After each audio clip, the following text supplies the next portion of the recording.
ternyata kunci kebahagiaan itu di Quran bukan uang. Kunci ketenangan, kesuksesan itu bukan harta benda, bukan jabatan, bukan kedudukan.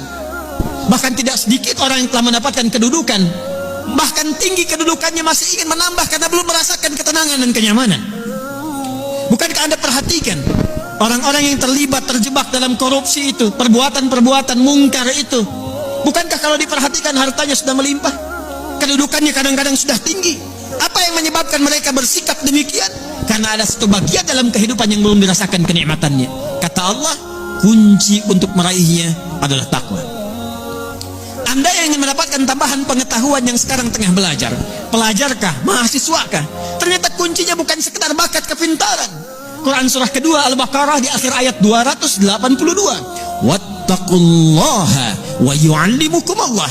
Kamu tingkatkan takwamu kepada Allah, kata Allah, aku tambahkan dan ajarkan kepadamu tambahan pengetahuan.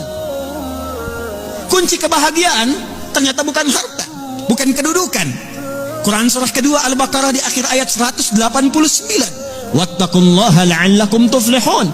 Tingkatkan takwamu kepada Allah, kata Allah, aku tanamkan kebahagiaan di setiap etape kehidupanmu. Rumah tangga bahagia, pekerjaan bahagia, kehidupan sosial bahagia. Hadirin, bukankah yang punya harta adalah Allah? Bukankah yang punya ilmu adalah Allah? Bukankah yang punya kebahagiaan adalah Allah? Tapi menariknya, kita tahu, kita menyadari yang punya ilmu Allah, yang punya harta Allah, yang punya kebahagiaan Allah. Tapi kita yang mengatakan itu semua adalah milik Allah, jauh dari Allah. Bagaimana semua itu bisa diraih? Bukankah hukum mengatakan orang yang dekat dengan seseorang yang punya kapasitas akan punya akses mendapatkan kemudahan dari kapasitas yang dia miliki? Orang yang dekat dengan pejabat dibuka akses dari jabatannya. Orang yang punya kedekatan dengan orang yang punya harta dibuka kelapangan untuk mendapatkan bagian dari hartanya. Hukum itu berlaku. Seseorang yang dekat dengan Allah, apa yang sulit bagi Allah untuk melimpahkan kepada hambanya?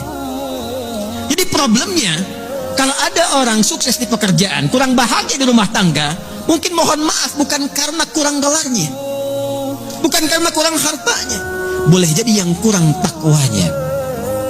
Kalau ada orang yang merasakan kurang mendapatkan kedudukan, bukan kurang tingginya, bukan kurang hebatnya, mungkin yang kurang takwanya. Kalau ada yang merasakan ini utang piutang kenapa belum lunas juga, ini kesulitan kenapa seringkali ada di hadapan, mungkin yang kurang hebat, yang dituntut dari Anda bukan kehebatan ikhtiarnya, bukan ilmunya, bukan tenaganya, barangkali yang kurang takwanya. Itu yang menjadikan Nabi seringkali mengingatkan kepada setiap umatnya dari sejak zaman sahabat ridwanullahu alaihim jami'a, yang diteruskan dengan riwayat sampai ke kita.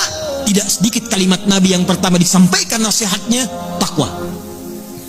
Al-Imam An-Nawawi rahimahullah saking pentingnya dengan takwa ini menyantumkan nomor hadis ke-18 dari Al-Arba'innya, an Mu'adz bin Jabal wa Jundub bin Junadah radhiyallahu ta'ala anhuma, anin Nabi sallallahu alaihi wasallam qala, ittaqillaha haitsu ma kunta wa atbi' sayyi'atal hasanata tamhuha.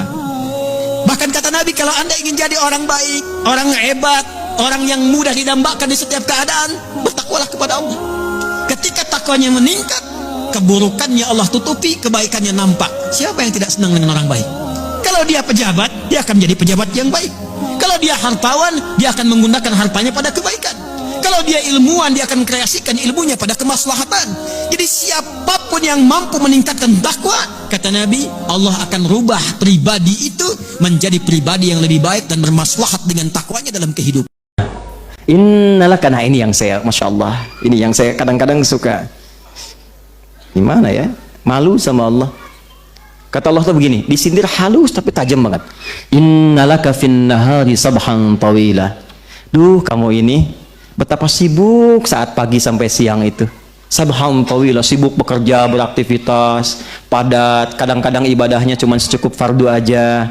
Sekarang malam tidurnya begitu enak, pakai selimut. Tapi cita-cita surganya Firdaus, kayak tadi itu ya, kayak tadi tuh.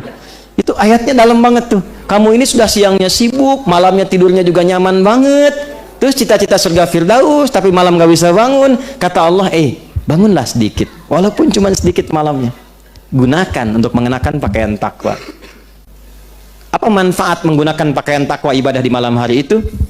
Inna nasyi'atal laili hiya ashaddu wat'an wa aqwamu qila. Kalau engkau bisa bangun di malam hari, gunakan pakaian takwamu itu agar lebih cepat menyentuh hatimu untuk lebih dekat dengan Allah. Makanya orang yang bangun malam itu ibadahnya cenderung lebih khusyuk. Doanya cenderung lebih meresap, dan yang paling dahsyat, sekatnya dengan Allah menjadi tersingkap. Kalau dia berdoa langsung tembus tuh. Makanya kalau istighfar kadang langsung menangis, kalau baca Quran langsung khusyuk, dan doa tidak jarang langsung terjawab di sisi Allah Subhanahu wa taala. Tafsir semacam ini agak jarang diterangkan. Paling kita hanya bahas wa ja'alna naumakum subata, sudah tidur itu istirahat. Wa ja'alna laila libasa, malam untuk ditutupi seperti pakaian, selesai. Tapi persoalannya, apakah pedoman di setiap kata ini pernah kita amalkan dalam kehidupan? Siapa di antara kita yang malamnya sudah istighfar sebelum tidur? Siapa di antara kita baca surat ayat kursi misalnya, baca 3 surah terakhir, Al-Ikhlas, Al-Falaq, An-Nas? Siapa yang sebelum tidurnya sudah menyiapkan bangun malam jam berapa? Saya pengen tahajud jam sekian, berapa rakaat, surat apa yang dibaca? Siapa yang sudah menyiapkan saat bangunin berdoa untuk keluarganya, memohon pada Allah kebaikan untuk istrinya atau suaminya atau anak-anaknya? Siapa yang saat malam memohon kebaikan hidayah untuk tetangganya yang belum masuk Islam supaya dapat hidayah? Siapa yang bangun malam, yang saat bangun malamnya memohon kebaikan untuk teman-temannya di kantornya dan sebagainya? Itu kalau kita praktekkan, indah luar biasa. Kalau ada pilihan, termasuk dunia dan seisinya, pilih istighfar. Pilih istighfar. Karena kemuliaannya 2. 1, istighfar itu memberikan jaminan langsung dari Allah kepada kita untuk menjadikan semua yang Allah titipkan kepada kita semua berkah dan bernilai baik. Yang kedua, istighfar itu cara paling cepat untuk mengabulkan doa. Semakin tinggi orang istighfar, terbiasa dengan istighfar, naik kendaraan, di kendaraan dia istighfar, latihan terus, dan terbiasa dengan itu. Itu ya Allah mustajab doanya. Kadang-kadang belum minta sudah diberi, cepat sekali. Makanya istighfar itu mahal sekali. Fikih sholat sunnah itu lebih luas dibanding sholat fardu. Contoh, sholat fardu bisa berdiri, kalau mampu berdiri nggak boleh duduk. Kalau Anda duduk padahal mampu berdiri, maka sholatnya batal. Tidak sah, mesti diulang. Tapi sholat sunnah, walaupun mampu berdiri, Anda masih bisa duduk kalau pengen duduk. Cuman pahalanya setengah. Ya kalau kita sholat di Mekah, sekali sholat kan 100.000 kan, Masjidil Haram. 100.000. Jadi kalaupun dapat setengah, sholat tarawih misalnya kan capek, ada bangku kan di belakang duduk, masih dapat 50.000. Tapi kalau di Masjid Raya Bintaro, benar-benar setengah. Makanya fikihnya disesuaikan di situ.